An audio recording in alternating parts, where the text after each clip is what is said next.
My name is Morning, and we are in Liebertal. That's the name of this tree. We're in a tree sit known as Fern Gully, and it's a 3-acre THP above Howard Heights Road in Freshwater. I've never been an outdoorsy type of person. Like as a kid and as a young adult, I was into staying inside, watching movies, playing video games, surfing the internet, and staying inside more. I met some tree sitters tabling at the co-op, and I asked them for some information, got a couple numbers, called some people, got a nonviolence training. I was living at a place.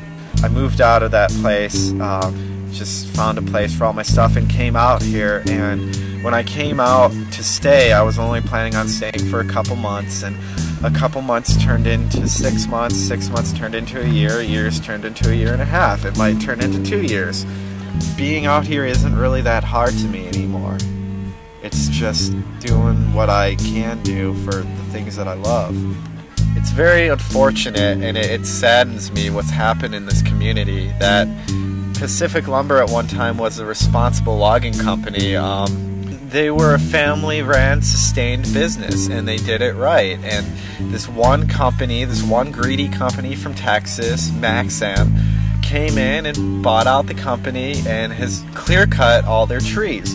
Like, when they bought out the company in '85, Pacific Lumber had a 150-year plan of sustained logging, and they had planned to have another 150 years added after they finished the first 150 years.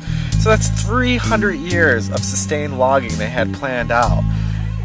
Maxam comes in, and in 20 years they've cut down most of the trees, and we can't get these trees back. Our 4 points of sustainable logging are that they stop cutting on steep slopes, they stop spraying herbicides, they stop cutting old growth, and they stop clear cutting. If they stop doing all those things, there's no problems really. This tree I'm sitting in is on the chopping block, and it won't even make them a lot of money. I've heard that this tree we're in is probably only worth upwards to like $30,000 to $40,000. But some of the trees in this place, I would probably guess that they're over $100,000, some of the bigger trees. When people tell me I'm trespassing on private property, I usually tell them that I understand the fact that I'm breaking the law, and I do kind of feel bad that I have to break the law to make a point, but the fact that they just want to destroy this place for just a small profit, to me, makes it necessary to break the law and come in here and do this. This tree is around 800 years old, but I know some trees around here are over 1,500 years old. I would strongly guess that it would probably be less than 2% of old growth trees left, and they are very important. Like, mankind has greedily taken most of the trees, and now there are only a few left for the animals. And you know, human lives are not the only lives on this planet that are important. Animal lives are important as well. They were created for a reason, and the trees need to remain so the animals can have a place to stay. You can come out and actively live in the trees, hook up with Earth First or the local forest defenders around here.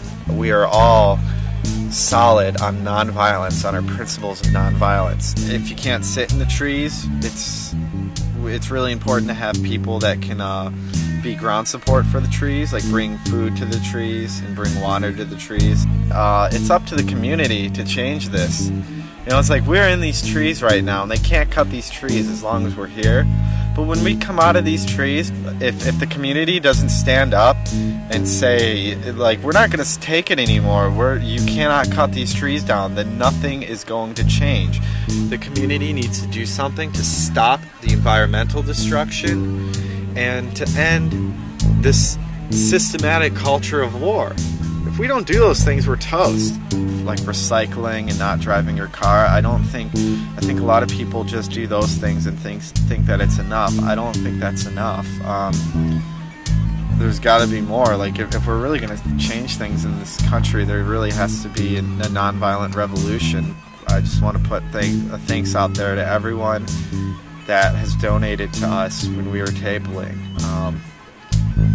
I mean, that was really beautiful about this whole tree sit, is how we're supported by the community.